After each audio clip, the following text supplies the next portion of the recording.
He had soupy poopy. Hello tonight.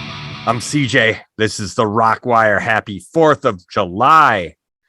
We're coming at you with a versus episode. The two newest, heaviest heavy metal singles are out. We got the new one from Megadeth, Will Be Back, and 5 Finger Death Punch, Welcome to the Surface. So let's get a little of the pleasantries out of the way. Therapeutic waters, the city by the bay where the koi play. You want a pond? Buy one from Brad so he can go to Poison and Motley Crue. What's going on tonight, Brad? Well, we are definitely in a circus because it was not Welcome to the Surface, but it's definitely a circus here. I am so confused about what's going on tonight. I know we're having a versus thing, but if you notice, Derek has caught a puma to put on his campfire hat. I have noticed. Derek from the Badlands, from the Puma Studios. What's up, buddy? Well, I'm just glad you guys could both wake up in time for the podcast. I am so sick and tired of working with amateurs. I know. Who's the host of this podcast? Jesus Christ. Who's the host? Are you telling Brad? You are not telling me that I quoted the title of the 5 Finger Death Punch song wrong. Yes, I am. You said it. Welcome to the Surface. Welcome to the circus, not the surface. I said right. Circus. All right. You can't knock CJ's vocabulary ever. Which song is the better of the 2 new singles, Brad? I can't say that until after we review both of them. Oh, you're holding. You're in a holding pattern. Okay, Maverick. I think that's the best way to do this. Okay. So let's talk about 5 Finger Death Punch. All right, let's start off with the Death Punch. The new track, Welcome to the Circus. Check it out. Derek, you love 5 Finger Death Punch. You love Ivan Moody. How good is this new track? You know what? I listened to it real quick when it first came out. I didn't get back to it, and then all of a sudden today, you guys woke up and said, "Oh, let's do this." So I probably have listened to it 20 times now, and the riffs, the verses are just class. They're classic 5 Finger Death Punch, but I think they varied it up a little bit. They actually did a few different changes in there, and at the end, the way they did a change and kind of a different groove was very cool. At one part, in one verse, it actually sounded like a Rob Zombie kind of a stomp to it, which was really cool. I mean, bottom line, when they write the lyrics, they're aggressive, they're mean, they're hard, and it's fun to listen to. I was playing Cuphead and Mugman with my son today, right before the podcast, and we were listening to it, trying to beat a boss. It was kicking. We almost did it. But besides that, when you get to the choruses, though, I mean, the choruses are just, that's 5 Finger Death Punch. That you're going to get it every single time, and you can knock it, but then again, are you going to knock AC/DC for how they do their music? That's just 5 Finger Death Punch. They go into that melody of the chorus, and it's more melodic, and they do a damn good job of it. So with the sound of the verses being so awesome, I thought it was a great song. Jesus, do I have diarrhea of the mouth, Brad, or what? That's normal for you. But I will agree with you. This song had some really deep tones. It was a grinding tempo is what I classified it as. Super clean vocals in the chorus, which I thought was really cool. And if I'm not mistaken, CJ, you might be able to help me out on this. I think it went for 16 bars, I believe. But this song had so much full range. It was great. But CJ, what did you really think of it? Well, I think exactly what Derek thought of it is 100% correct. Fire, 100, 100. You know, just a classic, awesome 5 Finger Death Punch riff. I was in love with the lyrics. I just think Ivan Moody he's taken the red pill. He's coming into his own. The lyrics were never uninteresting. I thought this was one of the better Death Punch songs I've heard in a long time. I mean, actually, that's stupid because Inner Circle, or what was the last name? Full Circle. The last album, Full Circle, was so good. But man, this is just keeping it going. I love this new one. So the only question I have for you, and either one of you jump in on this, Ticky Ticky Tasket. Now that is some nursery rhyme shit. Does that actually come from a nursery rhyme, or did Ivan just make up some creepy lyrics that work incredibly well? I thought he was making fun of the sensitivity of the world today.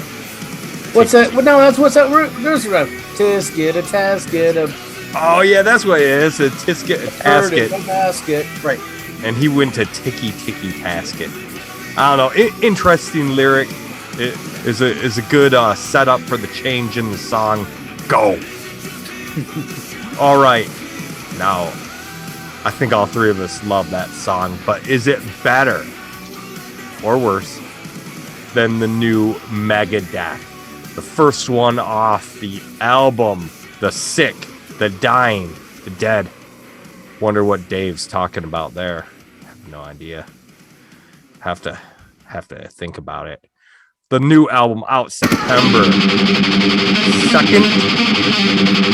Man, so this track, yeah, I've said it once, say it again. I like my heavy metal flashy. It didn't disappoint. It was just 100 and a 55 with a blazing chop right out the gate. Played the solos as fast as they could possibly play them.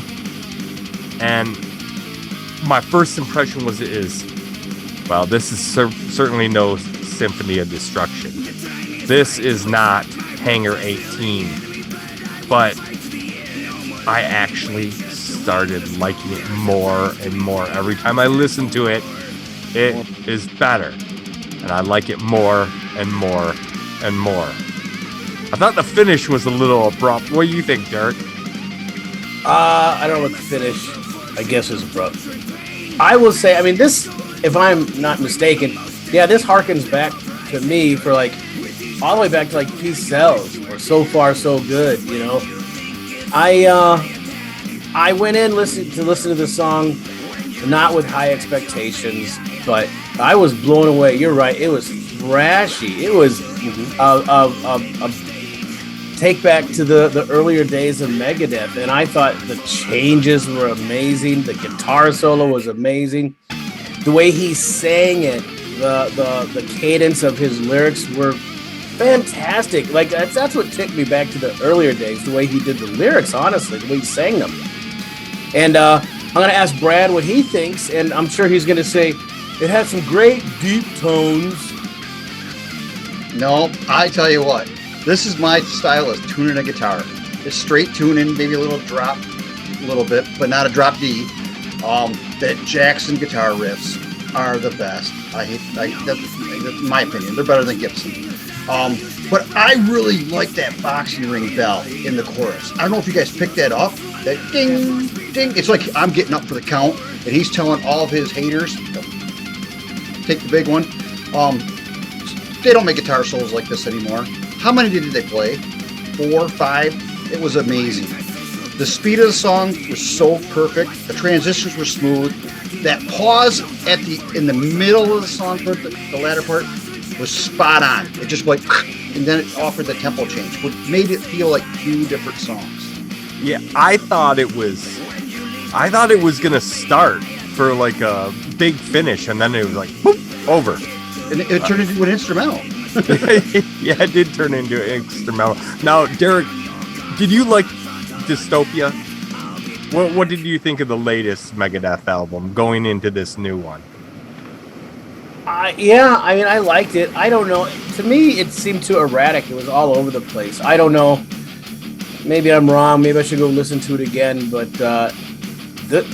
if the songs on Dystopia were as good as this, then shame on me. But I don't think they were. Oh, I think they were better. But Brad, so we all know that Ivan Moody is one of the best singers in heavy metal. He's got the golden pipes. How's Dave's voice holding up? I was blown away because I didn't think he had it anymore, and he's proven me wrong. He sounded great. I agree. Of course, Dave has spent a long time writing this new album, and very often an artist will say, their favorite album is the last one they've done, and that's what Mr. Mustang has gone with on this album. Let me ask you a question. As the Dystopia thing, I mean, you think Dystopia was as tight as this song? The songs of Dystopia? I thought this song was kind of like refreshing and unique in that I thought they definitely made a conscious effort to, we are going to write a blazing fast fucking song and make it as thrashy as we can. And that's what I think they were going for on this. Because, I mean, it was just like right into the chop, about as fast as you can play, right into the solo, just smoking, back in the chop, another smoking solo, just really 100 miles an hour. I mean, seriously, like the only guy who can chop that fast is Mr. Hetfield.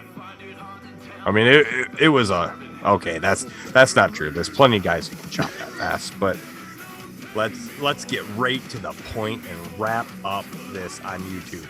Brad, the new Megadeth or the new Five Finger Death Punch, which one is the superior record? Both songs follow the formula that has been proven to work for both bands. But right now, I love that rich tone of Five Finger Death Punch. Derek, Death Punch, or Dave? I think Death Punch, I think they've been consistently putting out some great music. But I'm really pleasantly surprised with this new Megadeth. It gives me something to really look forward to. I've been excited for it, but a little apprehensive, not expecting too much. But this song gives me pause to believe it could be a really great album, so I'm hoping. Now I'm just torn in that I thought musically the Megadeth record was more interesting. It held my attention more. But the lyrics and the vocals from the new Five Finger Death Punch, they're just so damn good. That thing's a jam. Although I like Megadeth better by a lot. Well, we've only heard the one. I'm throwing my point in with the Death Punch sound on this one. We've only heard the one song from Megadeth. There's three, and I got to listen to them. I haven't listened to that many from. I've been waiting for the whole album to come out, I guess. What an idiot. God, I'm an idiot again. Yes, every week. All right, YouTube. Let us know in the comments below. Are you Team Death Punch? Or are you Team Mustang? Yeah, YouTube. See ya. What do you think? Pull my trigger, a gun loaded with my love.